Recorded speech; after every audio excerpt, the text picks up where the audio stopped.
Hello, am I audible?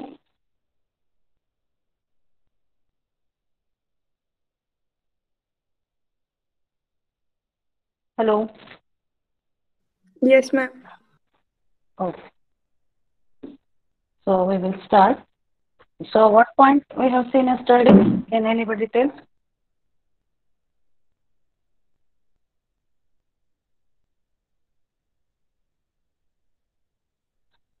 What point we have seen yesterday? Okay, Krishnaji Koli. Koli is there in the lecture?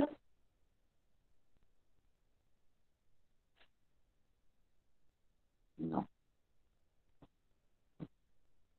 So in spite of giving the instructions repeatedly, still few students you are not typing your roll number at the last. So it is hampering your attendance.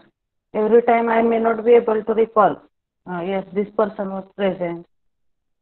Hmm? Type your roll number without forgetting. Okay, that too at the last, not in between. Okay, so what point we have seen yesterday? Can anyone tell? कुठला point बघितला होता आपण काल? Yes, give the answers.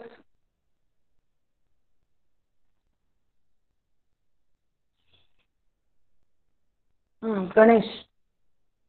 Which point we have seen yesterday? Ankita.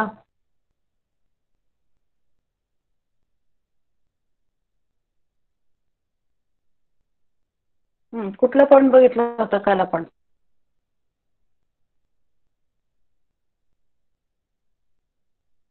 Voice is audible, no? Voice is audible to all?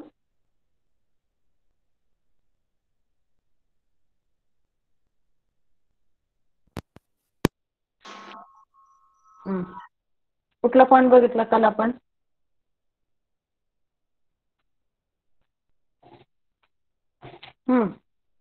Give the answer. T on T of बघितलेलं परत.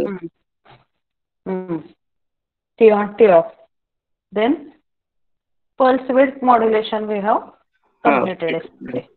Okay. Basic जे 3 type आहेत pulse analogue modulation मधले. Pulse modulation म्हणजे काय, ज्याच्यामध्ये carrier signal हा पल्सेसच्या form मध्ये असतो, त्याला आपण पल्स मॉड्युलेशन म्हणतो. पल्स मॉड्युलेशन मध्ये परत 2 टाईप आहेत, पल्स अॅनालॉग मॉड्युलेशन आणि पल्स डिजिटल मॉड्युलेशन. मग पल्स अॅनालॉग मॉड्युलेशन मध्ये 3 टाईप आपण बघितले, pulse amplitude modulation, pulse width modulation आणि pulse position modulation. So that 3 types we have completed. Out of that 3, question may be asked separately on PAM or PPM or PWM किंवा combinedly 2 कुठल्यावरती तरी तुम्हाला short note विचारू शकतात. Or question may be asked as explain the pulse amplitude modulation. मग त्या केसमध्ये जर 4 मार्काला असेल तर तुम्ही कुठलाही एक टाईप एक्सप्लेन करा in detail.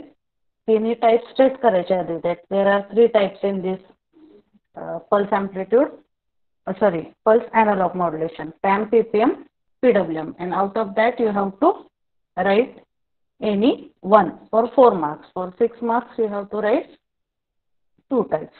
Okay, and if it is asked for 8 marks you have to write all the 3 types. Okay, so are you clear with that 3 types, PAM, PPM, and PWM?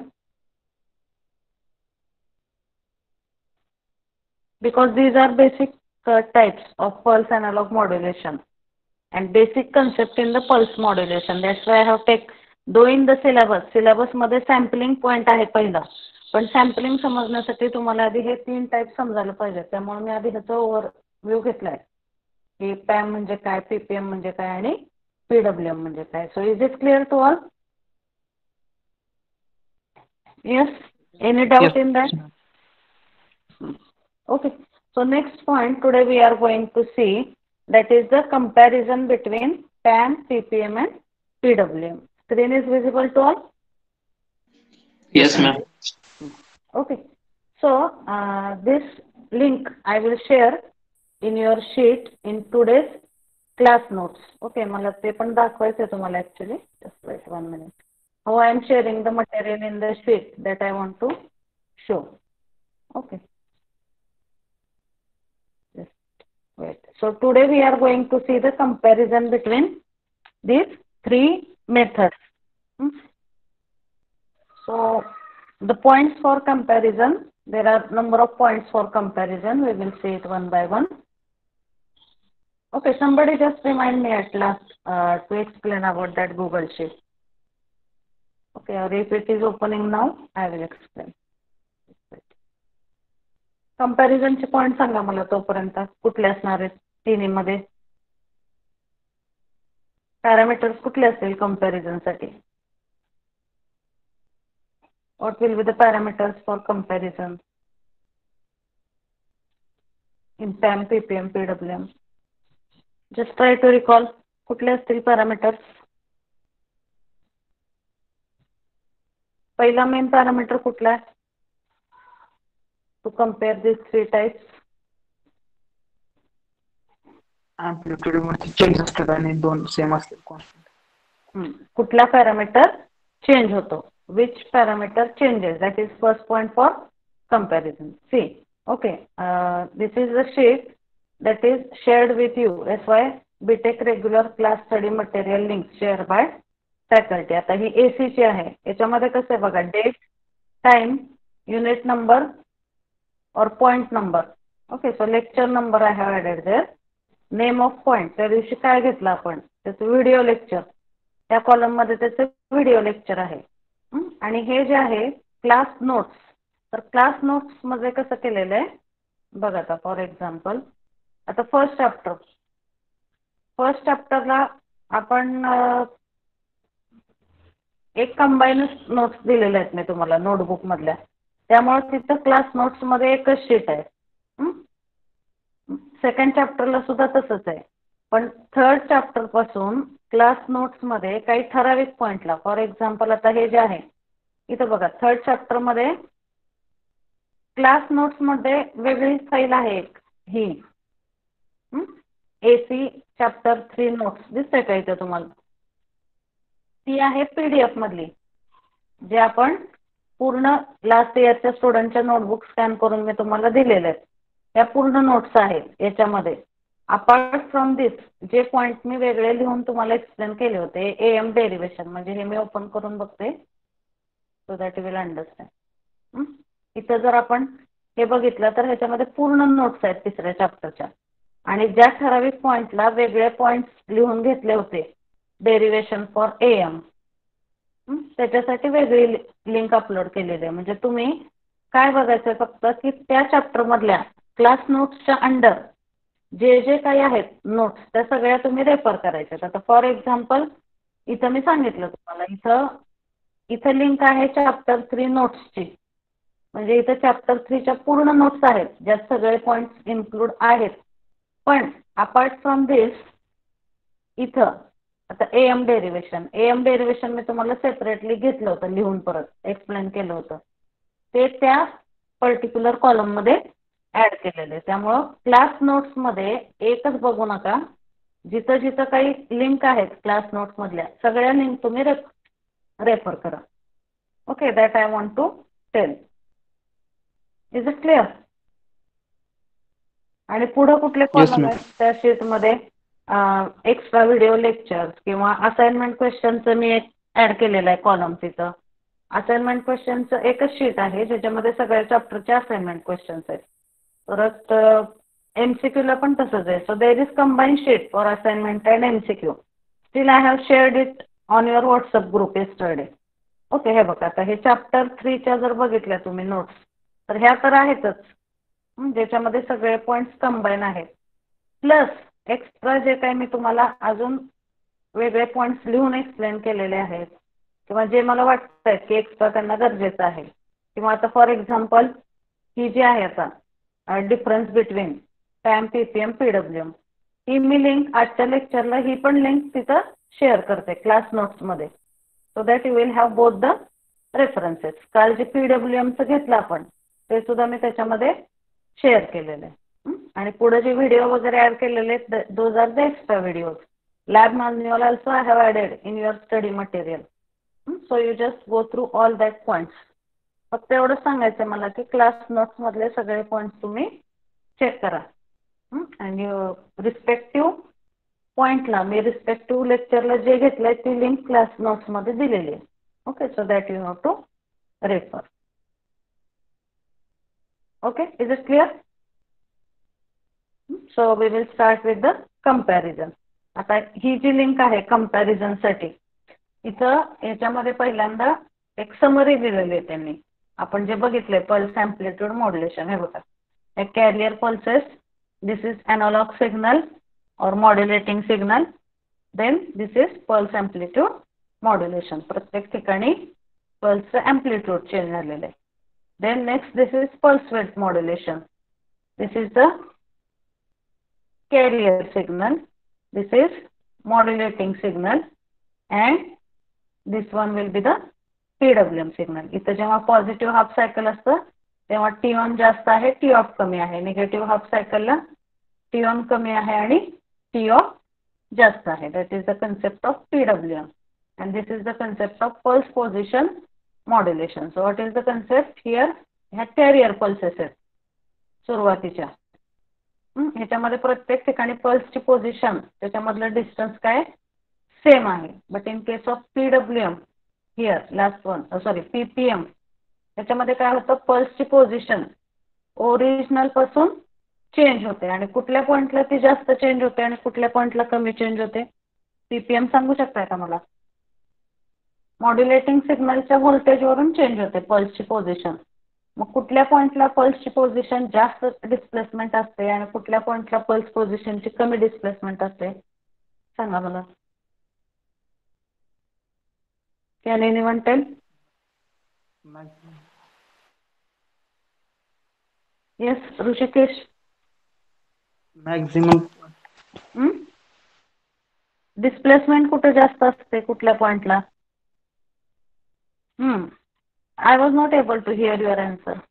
Please repeat it. Yes, it is correct whatever you said, but I was not able to hear it completely. Repeat the answer. Maximum पॉइंटला जास्त असतं. जिथं modulating सिग्नलचं voltage जास्त आहे तिथं ही पल्सच्या पोझिशनची displacement maximum असते आणि जिथं हे निगेटिव्ह व्होल्टेज आहे, निगेटिव्ह मॅक्झिमम, तिथं ती डिस्प्लेसमेंट मिनिमम असते. That is the concept of pulse position modulation. So today we will see the comparison between PAM, PPM and PWM. See, this is the table for comparison between these three techniques. PAM, first parameter for comparison. हे असं करायचं comparison नेहमी exam मध्ये. Serial number, parameter in second column, third column, next column कुठले असतील ज्याचं आपल्याला comparison करायचं. आता बघा, पहिला पॅरामीटर कुठला कंपॅरिझन मधला? Type of carrier. मग तिन्ही टाईपच्या मॉड्युलेशन मध्ये कुठला कॅरियर यूज करतो आपण? कुठला सिग्नल यूज करतो कॅरियर म्हणून? एनालॉग और डिजिटल?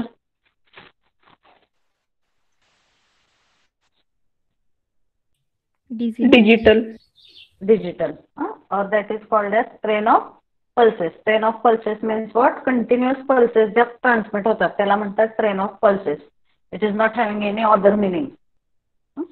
हे बघा, तर हे एका पुढे एक भरपूर पल्सेस आहेत त्यामुळे त्याला काय टर्म यूज केली जाते? Train of pulses. Okay, so first parameter type of carrier. तिन्ही मध्ये कुठल्या आहे कॅरियरचा type? Train of pulses. That is first point. Then second, variable characteristics of the pulsed carrier. Pulse म्हणजे जो कॅरियर सिग्नल आहे त्याची कुठली कॅरेक्टरिस्टिक्स चेंज होते? That is the second point. Variable characteristics of pulsed carrier. So which characteristics is changing in pulse amplitude modulation? It is very simple, basic. PAM मध्ये काय change होतं? Amplitude. PWM मध्ये काय change होतं? Amplitude. PWM मध्ये width आणि PPM मध्ये position. तुम्हाला जरी एक्झाम मध्ये जास्त पॉइंट्स कंपॅरिझन साठी मिळाले नाहीत तरी from simple concept you can apply the logic and you can find out more points for the comparison. कारण कंपॅरिझन मध्ये कसं असतं, जेवढे इकडे पॅरामीटर जास्त दिसतील that is increasing your marks. Okay, so you have to find out simple parameters for comparison but add it in your parameter list. Okay, हा झाला दुसरा पॅरामीटर. आता तिसरा आहे बँडविड्थ रिक्वायरमेंट. त्या सिस्टीमची बँडविड्थ रिक्वायरमेंट किती आहे, that is the third point. Okay, so for PAM the bandwidth requirement is low, म्हणजे त्या सिस्टीमला किती बँडविड्थ लागते असा अर्थ आहे याचा बँडविड्थ रिक्वायरमेंट. म्हणजे bandwidth means what, the difference between highest frequency and lowest frequency. मग ह्याची बँडविड्थ रिक्वायरमेंट कमी आहे, PWM ची बँडविड्थ रिक्वायरमेंट जास्त आहे, and PPM is also having the high bandwidth requirement. This is the third point. आता याच्यामध्ये एक्सप्लेन करण्यासारखं काही नाही, फक्त ह्या व्हॅल्यूज आहेत किंवा these are the points which are required. Bandwidth requirement PAM साठी कमी, PWM आणि PPM साठी जास्त आहे. Okay, that is third point. Fourth point, it is noise immunity. Can anyone tell what is the meaning of noise immunity? एखाद्या सिस्टीमची noise immunity म्हणजे काय, काय सांगू शकतो आपण त्याचा अर्थ? Noise immunity, this term will come frequently for comparison. So can anyone tell what is the meaning of noise immunity of system? Immunity means what basically?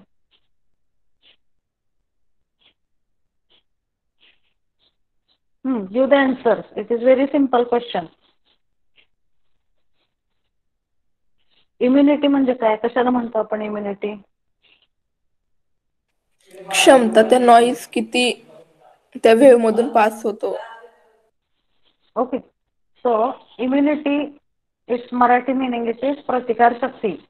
इम्युनिटीचा अर्थ काय होतो, अगदी प्युअरली प्रतिकार शक्ती. की आपण म्हणत नाही का एखाद्याची इम्युनिटी पॉवर चांगली आहे, means to oppose to any bad thing, that is called as the immunity in our regular routine.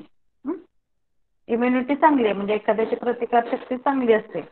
Okay, so related to corona also we are using that word frequently, की ज्यांची immunity power चांगली आहे त्यांना infection लवकर होत नाही. So that is the meaning of immunity. So noise immunity means what, ability of the system to oppose to the noise, किंवा त्याच्यावरती त्या सिस्टीममध्ये जरी नॉइज ॲड झाला तरी त्याच्यामुळं सिस्टीमचं working or performance of system is not degraded. That is the meaning of noise immunity, or in simple words we can say the ability of the system by which it is not affected by the noise.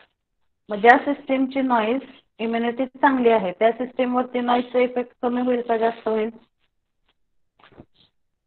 Tell me. The system which is having good noise immunity, for that system effect of noise will be minimum or maximum? Maximum.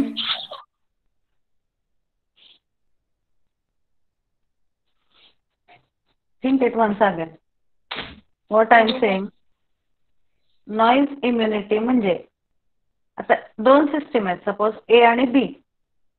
मग A मध्ये जर noise add झाला तर त्याचा performance degrade होतोय, म्हणजे त्याची नॉइजला प्रतिकार करायची क्षमता कमी आहे, म्हणजे त्याची नॉइज इम्युनिटी काय आहे, कमी आहे. म्हणजे ज्या सिस्टीमची नॉइज इम्युनिटी कमी असते याचा अर्थ काय की त्याच्यावरती नॉइजचा इफेक्ट जास्त होतो आणि त्याचा परफॉर्मन्स कमी होतो. आणि सिस्टीमची नॉइज इम्युनिटी चांगली आहे म्हणजे जरी त्याच्यामध्ये नॉइज ऍड झाला तरी त्याचा परफॉर्मन्स डिग्रेड होत नाही, त्याचा परफॉर्मन्स कॉन्स्टंट राहतो. That is called as the noise immunity. So I will repeat the question. If some system is having good noise immunity, then on that effect of noise will be less or more? Less. Less. So now you understand that. Okay. Noise immunity म्हणजे नॉइजला प्रतिकार करायची त्या सिस्टीमची क्षमता. मग noise immunity पॅमची कमी आहे, म्हणजे पॅम मध्ये जर नॉइज प्रोड्यूस झाला तर त्याचा परफॉर्मन्स डिग्रेड होतो, त्यामुळे ह्याची नॉइज इम्युनिटी काय आहे, कमी आहे. For PWM the noise immunity is hi and for PPM also noise immunity is hi. Okay, so हे पॉइंट्सच आहेत. हे प्रत्येक पॅरामीटर कुठल्या सिस्टीमला कसं आहे that you have to remember. There is no more explanation in that. Noise immunity पॅमची कमी आहे आणि PWM ची आणि PPM ची जास्त आहे. म्हणजे फॉर एक्झाम्पल एक कुठल्याही ॲप्लिकेशनसाठी ह्या तिन्हीपैकी कुठला तरी टाईप तुम्हाला सिलेक्ट करायचा असेल तर दॅट डिपेंड्स ऑन, आता प्रत्येक पॉईंटचे काहीतरी ॲडव्हान्टेजेस आहेत, डिसॲडव्हान्टेजेस आहेत. So which type you are going to select, that depends upon priority of the parameter in your system. म्हणजे आपल्याला ज्या पॅरामीटरला कन्सिडर करून सिस्टीम डिझाईन करायची त्याच्यावरून आपण टाईप सिलेक्ट करतो. फॉर एक्झाम्पल मला जर अगदी कमीच नॉईज पाहिजे असेल त्या सिस्टीममध्ये, नॉईज हा इम्पॉर्टंट पॅरामीटर असेल तर आपण पॅम सिलेक्ट करू शकतो का त्या केसमध्ये? नाही. म्हणजे मी काय सांगते लक्षात आलं का की प्रत्येक सिस्टीम ही it is having some advantages and disadvantages. No system is ideal.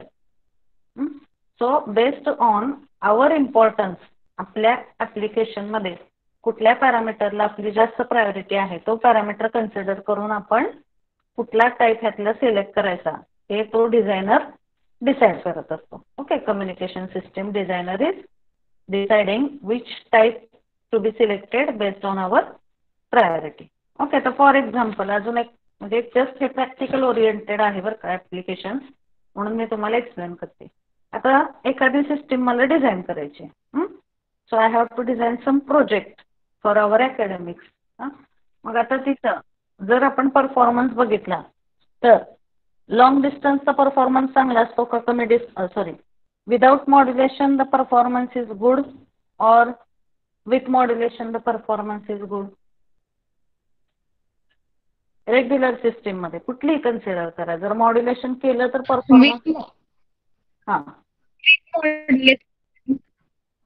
yes with modulation performance is good, but if I am designing some project which is having the distance between transmitter and receiver as 2 meters, एखादा in house project आपण design करतो आपल्या project competition साठी, त्याच्यामध्ये transmitter आणि receiver मधलं distance 2 metre असेल. So there the cost is main parameter. So it may not be affordable for a student to design a system with modulation. That is first thing. And another thing, the distance also matters. The distance between transmitter and receiver. Cost आणि transmitter आणि receiver मधले distance हे दोन parameter ठरवतात की आपल्याला with modulation करायची select का विदाउट मॉड्युलेशन सिलेक्ट करायची. म्हणजे आपलं ॲप्लिकेशन कुठलं आहे and what are our requirements, what are the actual conditions during the installation, all that parameters are deciding which type of application or which type of system you are going to select. Okay, so noise immunity बघितला आपण. नंतर पाचवा point आहे information contained in, म्हणजे त्या सिग्नलची main information कशामध्ये present असते. हा आहे पाचवा पॉइंट कंपॅरिझनचा. मग पॅम मध्ये कुठं असते ती इन्फॉर्मेशन प्रेझेंट? ॲम्प्लिट्यूड व्हेरिएशन्स, म्हणजे फॉर एक्झाम्पल इथं जर आपण बघितलं पॅमचं हे जे काही इथे ॲम्प्लिट्यूड चेंज होत आहेत ह्या पल्सेसमध्ये, ह्या पल्सेसमध्ये जिथे ॲम्प्लिट्यूड चेंज होतं तिथं त्या सिग्नलची मेन इन्फॉर्मेशन प्रेझेंट असते. Okay, so that is not present in zero. जिथं झिरो आहे तिथं काही इन्फॉर्मेशन प्रेझेंट नाही. जिथं हे ॲम्प्लिट्यूड व्हेरी होतात तिथं ती इन्फॉर्मेशन प्रेझेंट असते. Okay, so that is fifth point. Sorry yes fifth point, information content in.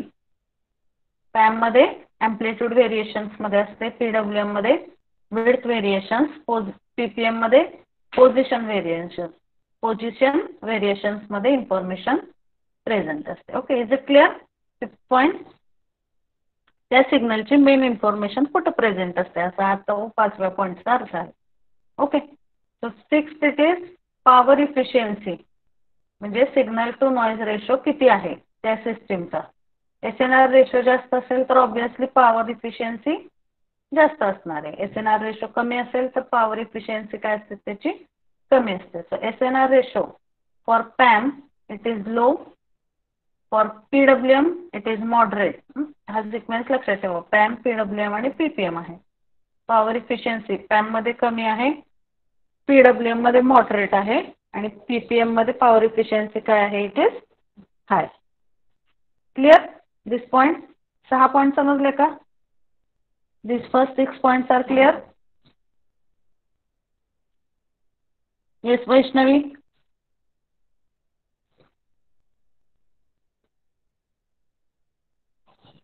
Whether these points are clear? Yes, ma'am. Okay. Then next, Yes, ma'am. seventh is transmitted power. Transmitted power varies with amplitude of the pulses. आता हे simple आहे. Transmitted power कशानुसार change होईल? इथं पल्सेसच्या amplitude नुसार, इथं पल्सेसच्या width variation नुसार, आणि इथं the transmitted power remains constant in case of PPM. इथं ती amplitude नुसार चेंज होते, इथं widthच्या व्हेरिएशन नुसार चेंज होते, and here the transmitted power remains constant. Okay, so that is the 7th point. Then next point number 8 is need to transmit the synchronizing pulses. म्हणजे याच्यामध्ये सिंक्रोनायझेशनची गरज असते का? So for PAM the synchronization is not needed. For PWM synchronization is not needed, and for PPM the synchronization is necessary. Okay, so that is the meaning of point number 8. Need to transmit the synchronizing pulses. Just a minute.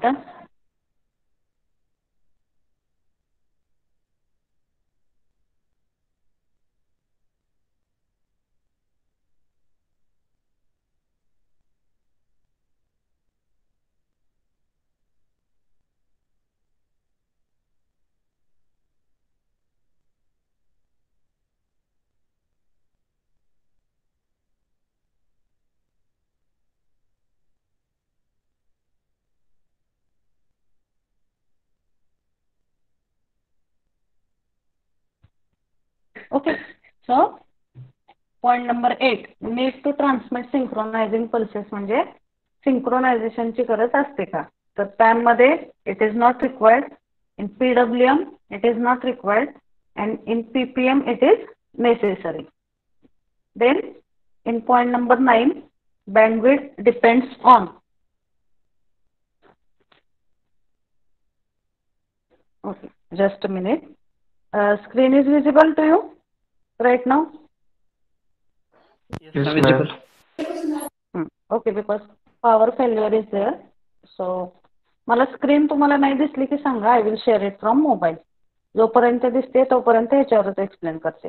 Okay, so bandwidth depends on. So in PAM the bandwidth depends on width of the pulse. Then in PWM bandwidth depends on the rise time of the pulse, and third in PPM it depends on rise time of the pulse. The rise time of the pulse, that is the concept which is related to T-on of the system किंवा T-on of the pulses. Pulses मध्ये okay, I think now it is not visible. Correct? Hello? Not visible, ma'am. Okay, I will share it from mobile. Just give me 1 minute. System is off because of power failure. I will share it from mobile.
Okay, so is it visible now? Yes, ma'am. Hello. Yes, Yes, ma'am. Visible. Okay हां आपला point 7व्यापर्यंत झालाय. Okay up to 8 we have completed. Now the sequence you remember. पहिला PAM आहे, दुसरा PWM आहे आणि तिसरा PPM आहे. मग नेक्स्ट पॉईंट आहे कम्पॅरिझनसाठी बँडविड्थ डिपेंड्स ऑन. मग बँडविड्थ कशावरती डिपेंड असते? So in case of PAM the bandwidth depends on width of the pulse. त्या पल्सची विड्थ किती आहे that is deciding bandwidth of the system. Then in PWM, the bandwidth depends on the rise time of the pulse. Rise time of the pulse, that term is related with T on of the pulses. म्हणजे जिथून त्याचा actual on period चालू होतो. That is the concept related to rise time of the pulse. मग PWM मध्ये आणि PPM मध्ये दोन्हीमध्ये bandwidth depends on rise time of the pulse. Okay आणि ह्याच्यामध्ये पॅम मध्ये it depends on width of the pulse. So actual time required for the pulse to get on that is called as the rise time. Okay then next point number 10 it is transmitted power. ह्या system मधल्या transmitted power कशा change होतात? तर obviously in case of PAM the instantaneous transmitter power varies with amplitude of the pulses. कशानुसार change होणार आहे transmitted power? It varies with amplitude of the pulses in PAM. Then in PWM instantaneous transmitter power varies with amplitude and width of the pulses. पल्सेसच्या amplitude नुसार आणि width नुसार transmitted power change होते. And in case of PPM instantaneous transmitter power remains constant with the width of the pulses. Okay, so this is the principle of transmitted power. PAM मध्ये कशी change होते ती amplitude in PAM it changes with respect to amplitude of the pulses. In PWM it changes with respect to amplitude and width of the pulses, and in case of PPM the transmitted power remains constant. Okay, then the next point is 11 complexity of generation and detection. म्हणजे modulation आणि डिमॉड्युलेशन ही सर्किटची complexity कशी आहे? तर पॅम मध्ये the circuit is complex. In PWM the circuit is easy, and in case of PPM the circuit is complex. Are you getting complexity of generation and detection means what? Can anyone tell? Complexity of generation and detection म्हणजे कुठलं circuit consider करतोय आपण ह्याच्यामध्ये? Please give the answers.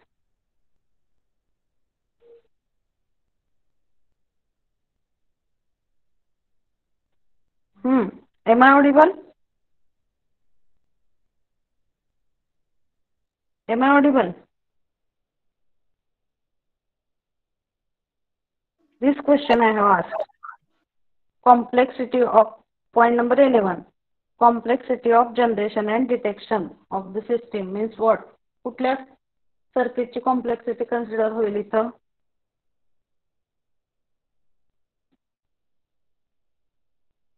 कशाची complexity consider करतोय आपण for generation and detection? म्हणजे कुठले सर्किट येणार आहे त्याच्यामध्ये?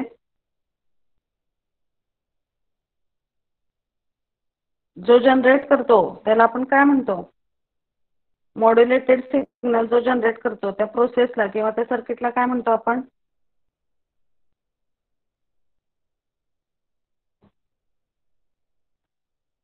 AM जनरेट करायचंय. ज्या ब्लॉक मधून AM जनरेट होतो त्याला काय म्हणतो आपण?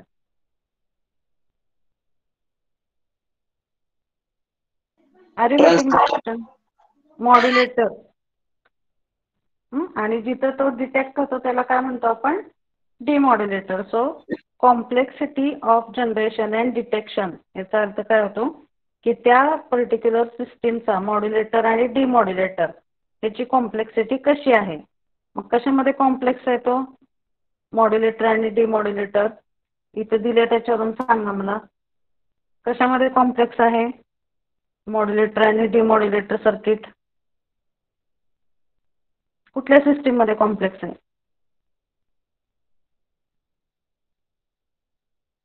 Yes, give the answer. पहिला आहे पॅम, दुसरा आहे पीडब्ल्यूएम आणि तिसरा आहे PPM. So where it is less complex?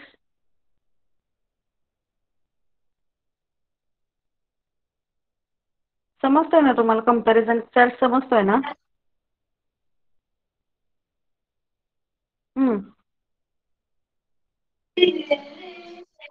Screen visible नाही मॅम. स्क्रीन विजिबल नाहीये. PAM and PPM ma'am. PAM आणि पीपीएम मध्ये तो कॉम्प्लेक्स आहे आणि पीडब्ल्यूएम मध्ये तो इझी आहे. स्क्रीन दिसते की बाकीच्यांना? नाही दिसत मॅडम. नाही दिसत. Then you should tell, no? Just wait 1 minute.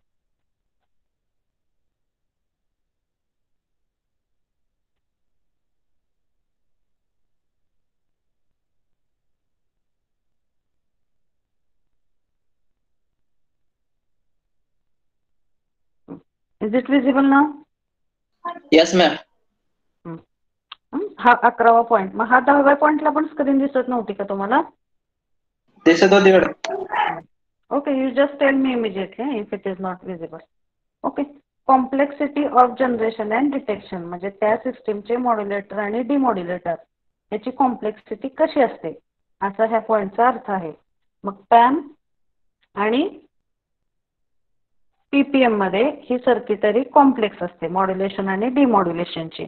Whereas in case of PWM, this circuitry is easy or it is less complex. Okay, that is point number 11. And then next point number 12 is similarity with other modulation system. म्हणजे analog modulation मधल्या कुठल्या system सारखी ह्याची functioning आहे or its function is similar to which other modulation system. That is meaning of this point number 12. So in case of PAM, कशासारखं आहे त्याचं similar functioning सांगितले. You just read there and tell me. For PAM, it is similar to which system? Similar to AM.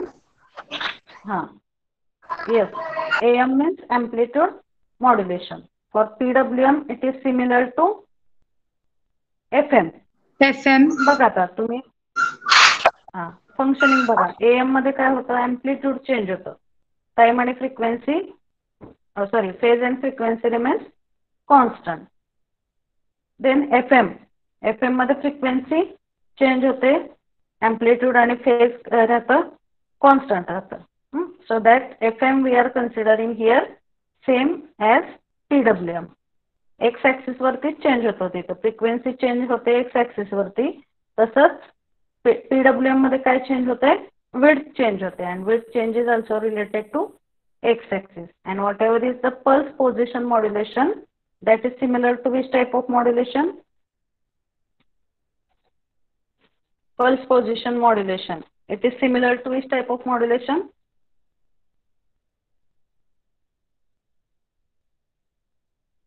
कुठलं दिलंय pulse position modulation सारखं same? It is phase modulation. Okay, so these are the comparison points for PAM, PPM and PWM. Okay, भरपूर points आहेत तिथं. 12 points are given. So if the comparison is asked, you are having sufficient points for writing in the comparison. Apart from this, this one diagram you have to add after the comparison chart. कारण ह्या comparison मध्ये आपण waveforms काढू शकत नाही. So after this, आता exam मध्ये जर तुम्हाला comparison विचारलं कुठल्याही सिस्टीमचं, आता हे जे असे पॉइंट्स आहेत theoretical ते तुम्ही लिहू शकता तिथं. पण जर वेवफॉर्म्स असतील किंवा त्याचं मॉड्युलेटर डिमॉड्युलेटरचं सर्किट असेल तर that waveforms you cannot draw in the table किंवा चार्टच्या फॉर्ममध्ये तुम्ही ते वेवफॉर्म काढू शकत नाही.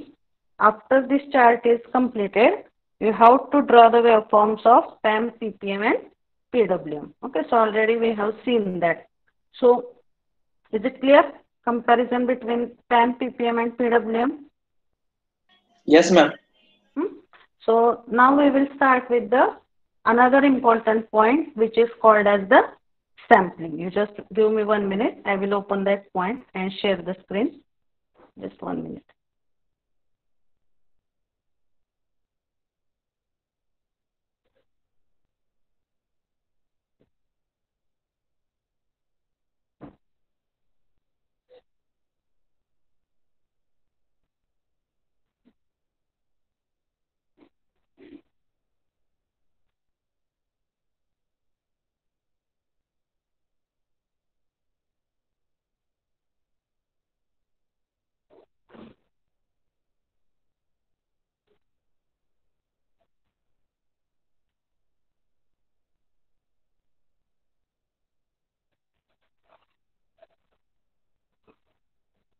Okay, so what is the definition of sampling?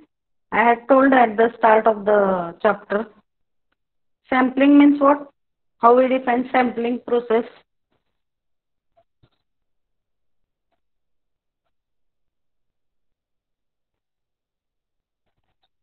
Sampling point बघणार आहे आपण आता पुढं जो महत्त्वाचा आहे. So at the start I had told you the concept or definition of sampling.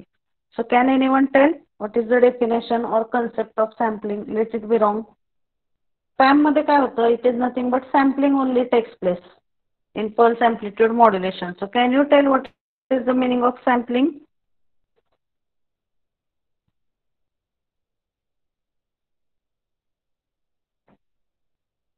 Okay. So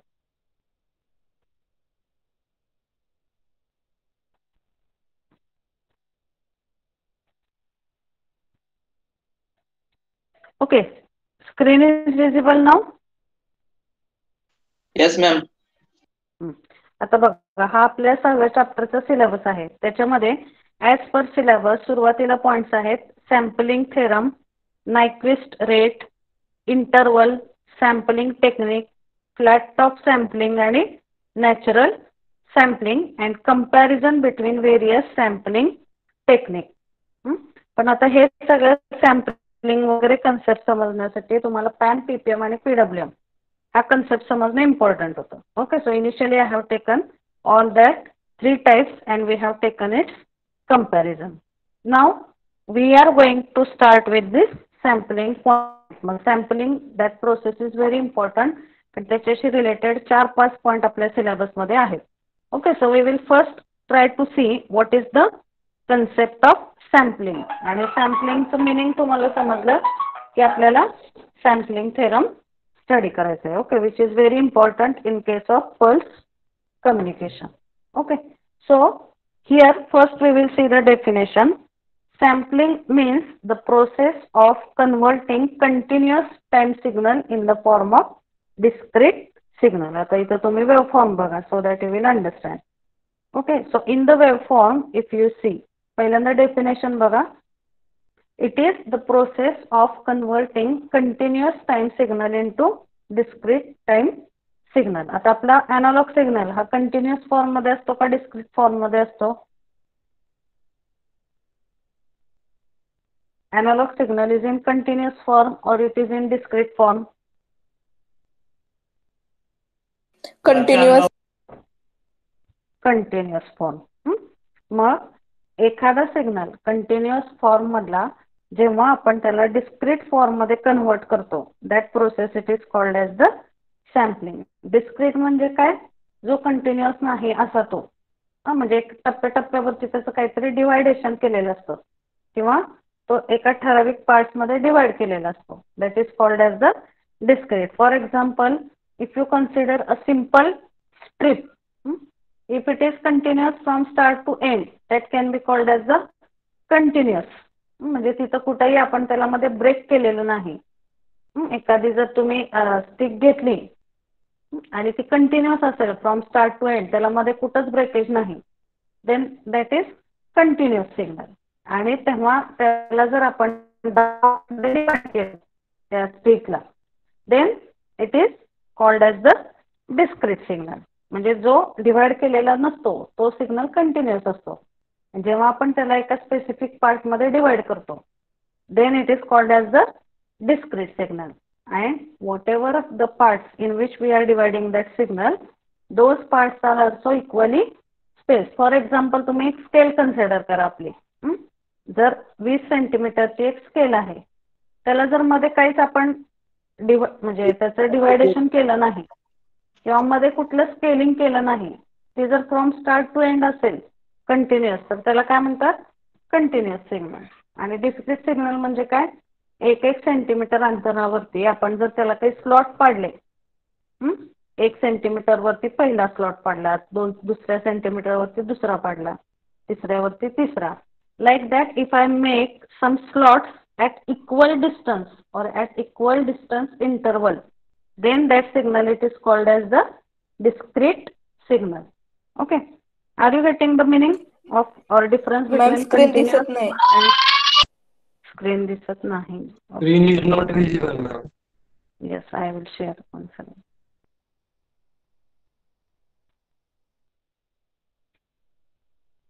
Is it visible now?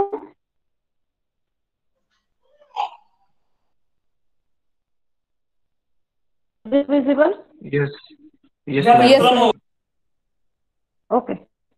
So आता इथं बघा, हा जो पहिला मॉड्युलेटिंग सिग्नल आहे तो कंटिन्युअस फॉर्म मध्ये आहे आणि हा जो तिसरा सिग्नल आहे तो काय केलाय आपण त्या कंटिन्युअस अनालॉग सिग्नलला कुठल्या फॉर्म मध्ये कन्वर्ट केलेलं आहे, डिस्क्रीट फॉर्म मध्ये. ओके. आता जे मी एक्सप्लेन केलं तुम्हाला, just orally I was explaining, nothing was there on the screen. एक स्केल जर तुम्ही घेतली ज्याच्यावरती काहीच डिवायडेशन नसेल, कंटिन्युअस आहे, तर त्याला आपण कंटिन्युअस सिग्नल म्हणतो. त्याला जर आपण 1 सेंटीमीटर वरती it is called as the discrete signal. So you understood the difference between continuous signal and discrete signal?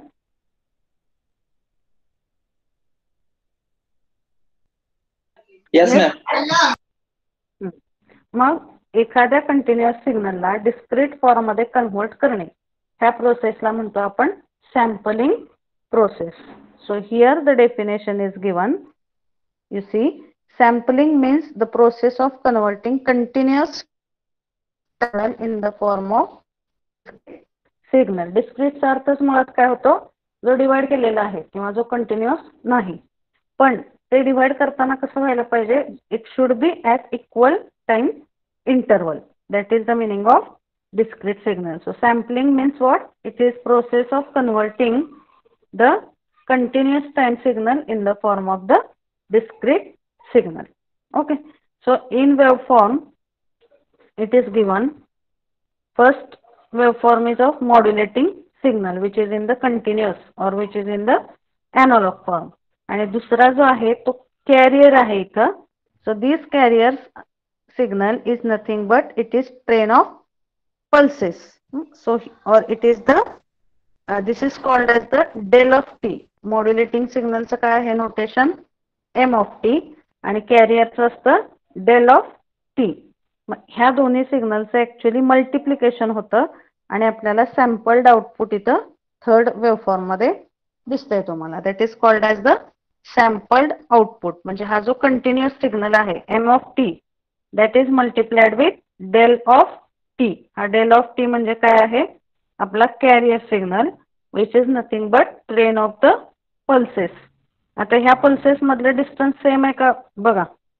Ideally it should be same. आता ड्रॉ करताना थोडंफार कमी जास्त होत असेल, पण जो कुठलाही कॅरियर सिग्नल वापरतो आपण, this carrier signal is nothing but train of pulses. So this is the having equal distance between every pulse. मग ह्या मॉड्युलेटिंग सिग्नल आणि कॅरियर सिग्नल हे दोन्ही आपण मॉड्युलेटरला देतो. ह्या दोन्ही सिग्नलचं मल्टिप्लिकेशन होतं आणि आउटपुटला काय मिळेल आपल्याला मल्टिप्लिकेशन नंतर. आता सॅम्पलिंगचा जो कन्सेप्ट आहे that sampling concept is same as that of pulse amplitude modulation. PAM study करताना पण मी सांगितलं होतं तुम्हाला. पॅमशी रिलेटेड सॅम्पलिंग प्रोसेस हा पॉईंट आपल्याला बघायचा आहे. किंवा आपण जेव्हा सॅम्पलिंग म्हणतो तेव्हा फक्त कुठलं मॉड्युलेशन कन्सिडर होतं तिथं, पल्स अँप्लिट्यूड मॉड्युलेशन. मग बघा आता हा मॉड्युलेटिंग सिग्नल आणि कॅरियर सिग्नल ह्याचं जर मल्टिप्लिकेशन केलं तर काय होईल, इथं जिथंही एरो आहे म्हणजे जिथंही पल्स आहे हाय, तिथं काय मिळेल आपल्याला, व्होल्टेज कशा एवढा आहे सॅम्पल्ड आउटपुट मध्ये. कॅरियर मध्ये आता आपण ज्या आधी पल्सेस बघितल्या होत्या त्या पल्सेस इथं फक्त कुठल्या फॉर्म मध्ये रिप्रेझेंट केलेल्या आहेत, एरोच्या. That arrow is indicating higher bit and 0 is indicating obviously it is 0. मग जेव्हा कॅरियरचं सिग्नल 0 आहे तेव्हा आपल्याला सॅम्पल्ड मध्ये पण काय मिळणार आहे, आउटपुटला 0च मिळणार आहे. आणि जेव्हा जिथं जिथं ही पल्स आहे तिथं सेम पल्स मिळेल, फक्त त्या पल्सचा अँप्लिट्यूड कशा एवढं असतंय बघा. इथं डायग्राम दिसते ना सगळ्यांना. Sampled output are you able to see? Yes, ma'am. मग सॅम्पल्ड आउटपुट मध्ये पल्सेसचं अँप्लिट्यूड हे कुठल्या सिग्नल एवढं आहे सॅम्पल्ड आउटपुट मध्ये. मॉड्युलेटिंग सिग्नल हा कंटिन्युअस सिग्नल आहे त्याला आपण मल्टिप्लाय करतो कॅरियरने, किंवा आपण काय म्हणू शकतो, मॉड्युलेटरला आपण 2 इनपुट दिले. First input is modulating signal and another it is carrier signal. So we have given that 2 signals as input to the modulator. So what modulator will do? It will multiply these 2 signals. आता ह्या कंटिन्युअसला जर तुम्ही डिस्क्रिटली multiply केलं तर obviously output कुठल्या form मध्ये येतं? सॅम्पलिंगचे आपण ब्लॉक डायग्राम पण बघणार आहे. First you see the waveform.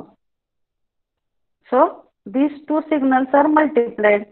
त्यामुळे जिथं पल्सेसचा अँप्लिट्यूड 0 आहे तिथं आउटपुटला पण 0च मिळाले आपल्याला, आणि जिथं पल्सेसचा अँप्लिट्यूड पॉझिटिव्ह आहे or it is having some amplitude, sampled output मध्ये कसं दिसतंय आपल्याला आउटपुट? ते amplitude is same as which signal of sampled output?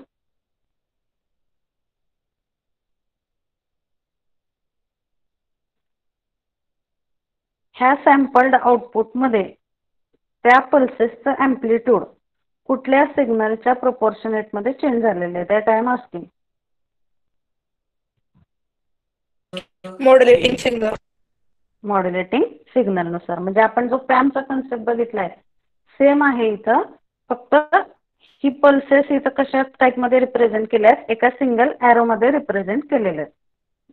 त्याच पद्धतीने आपण युजली सॅम्पलिंग प्रोसेस साठीचा कॅरियर रिप्रेझेंट करतो. Okay, so this is the concept of sampling. That हा मॉड्युलेटिंग सिग्नल आहे किंवा हा कंटिन्युअस अॅनालॉग सिग्नल आहे, त्याला आपण डिस्क्रीट फॉर्म मध्ये कन्व्हर्ट करतोय. मग तो कसाही डायरेक्टली डिस्क्रीट फॉर्म मध्ये कन्व्हर्ट होईल का? नाही. We have to add that continuous signal with some another signal that is nothing but our carrier. So carrier is nothing but train of pulses. आणि लक्षात ठेवा नेहमी ह्या सॅम्पलिंग प्रोसेस मध्ये modulating signal m of t ने represent केला जातो, आणि ह्याचे कॅरियरचे पल्सेस आहेत, those pulses are represented by del of t, and this is the third waveform which is called as the sampled output. So sampled output we are getting by multiplication of the modulating signal and carrier signal. So we can write that sampled output is equal to m of t into del of t. Okay, that is the concept of sampling. म्हणजे थोडक्यात काय म्हणू शकतो आपण?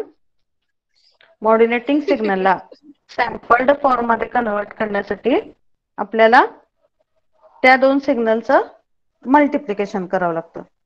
Okay, and then we get the sampled output. Sampling साठी जो criteria आहे, that criteria is given by the sampling theorem. So that theorem we will see in the next lecture. So we will stop here today. Okay, so you just I will Madam. yes. Anybody wants to talk? Hello. हा, ISC ला कोणते chapter असणार आहेत? ISC ची date किती सांगितली आहे तुम्हाला सरांनी? 10 नोव्हेंबर पासून चालू होईल म्हणून सांगितलं. 10 नोव्हेंबर. ओके, ते टेंटेटिव्हली पहिल्या ISC ला 5वा आणि 6वा चॅप्टर असेल.